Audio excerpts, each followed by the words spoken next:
have been getting a lot of requests about commentary on Venezuela and this idea of them standing up triple the assets in the Fourth Fleet to stop cold, quote unquote, the flow of drugs from South America into this country. The reason I've waited till Sunday to do it is because basically it's the same old story, guys. It is the same old story. Facts and logic argue with their statements. And anybody who's been involved in this fight, which I have many years ago, but will be able to attest to this. The problem is not now, nor has it ever been, Venezuela. The problem is Colombia and Peru. That's where the vast majority of those substances come from. Now, there's a larger picture that many people aren't seeing, and it goes to, unfortunately, North American narcissism. See, we see this as them trying to force their drugs into our country. And that's not what's happening. Not by a long shot. What's actually happening is a force of nature. There's a giant vacuum in this country that is pulling those drugs into this country. The demand is here.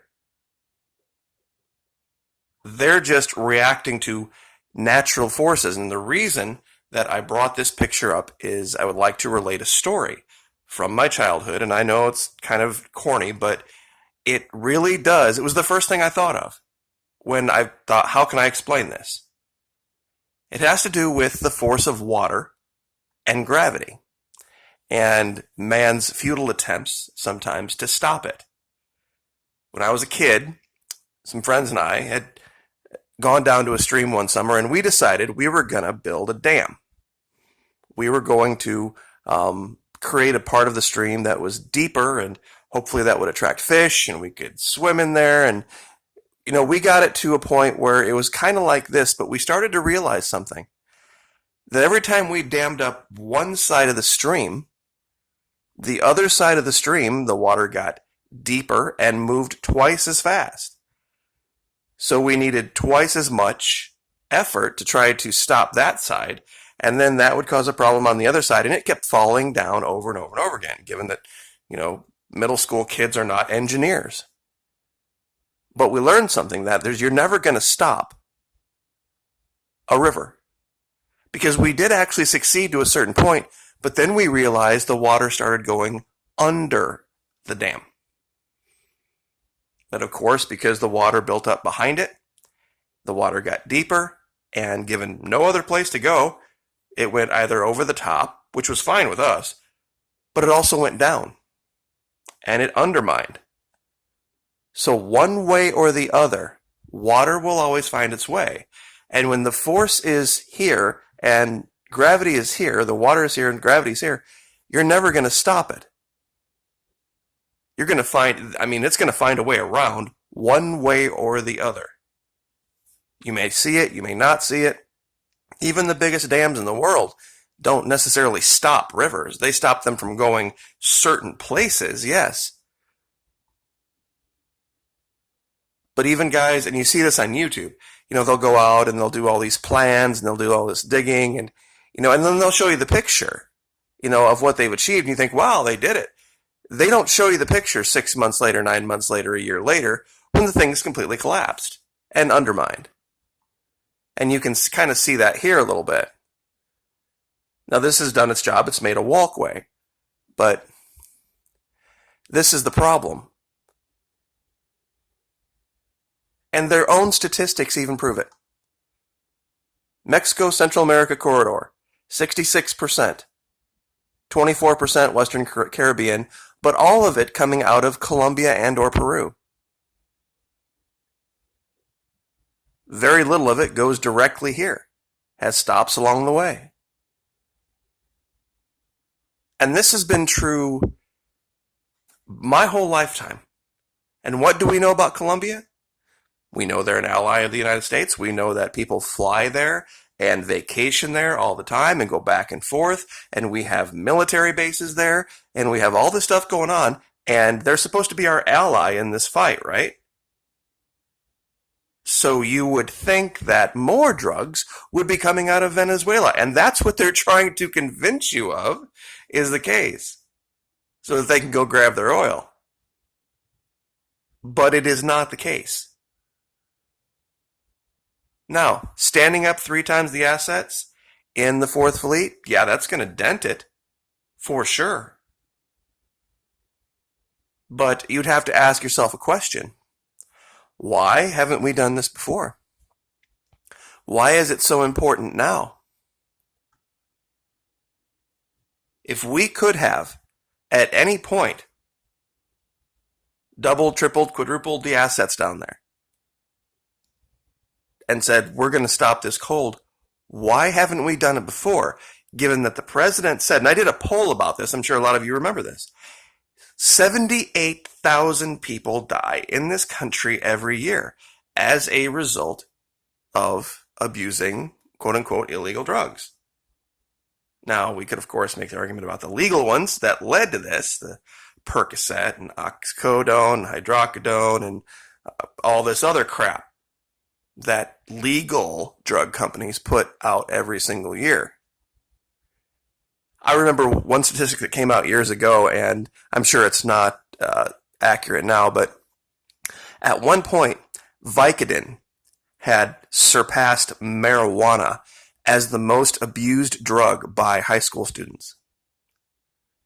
Now, there's only one way high school students are getting Vicodin, and that means that they're raiding mom and dad's closets.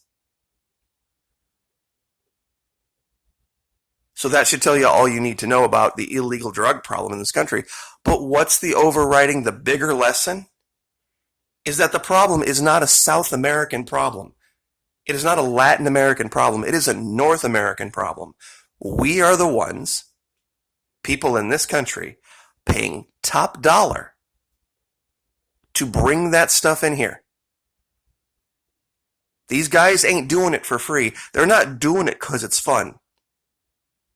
They're doing it because we're the richest, most prosperous nation on the planet.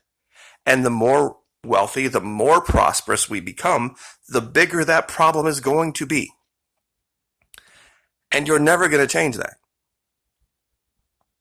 Because there's nothing else that can replicate what it does. It's, I don't know anybody that hasn't had at some point some dental work or some type of a pain issue or injury in their life that hasn't been exposed to what Percocet can do, what Vicodin can do, the different things the different ways it affects your life. Especially being, an old soldier with a lot of old injuries. You can feel like you're 25 years old again for 2 weeks. It's amazing stuff. And this is the thing, and even got Rush Limbaugh. I mean, this guy was top of the, heap. This guy had massive amounts of success, millions and millions and millions of dollars, beautiful mansion, anything he could ever want, and he still got hooked by this stuff.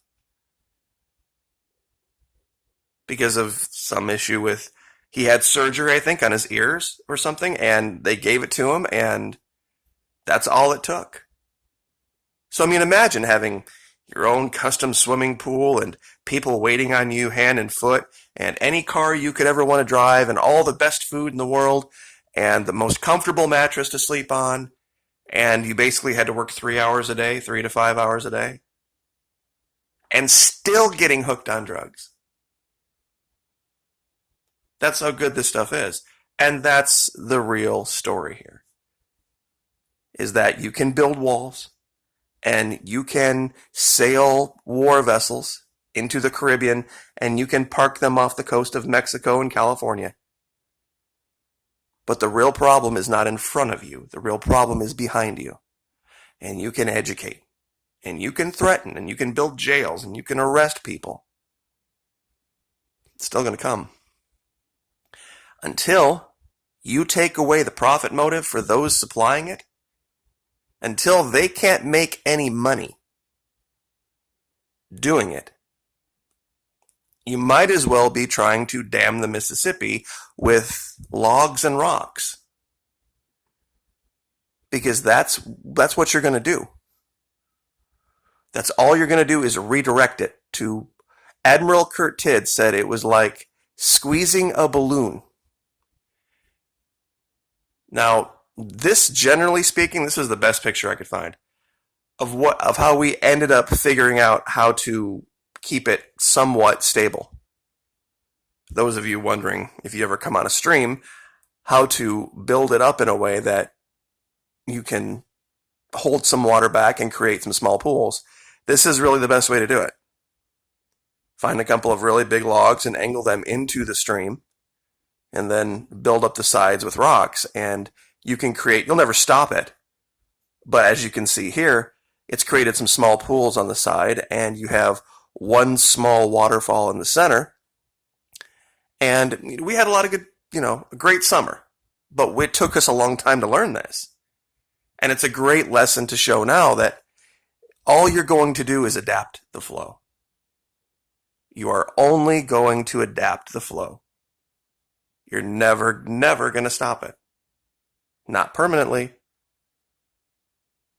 It's just not going to happen. So that's all I can say about this. And as far as Venezuela and the current situation going on in the world, they have some of the lowest totals in all of South America, Latin America.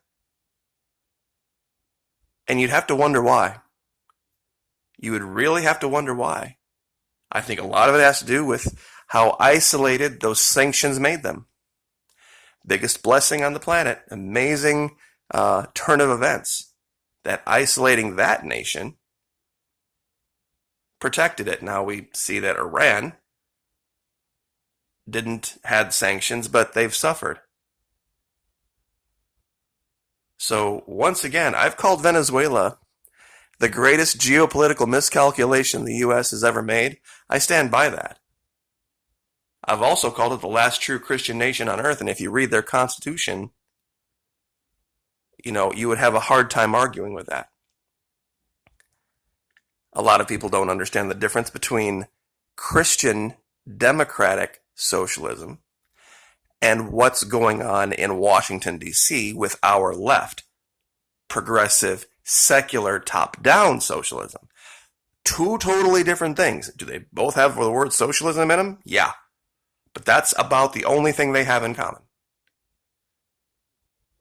They've tried to starve out the Venezuelans. They've tried to threaten them. They've tried to bribe them. They've tried everything they can. And they fail.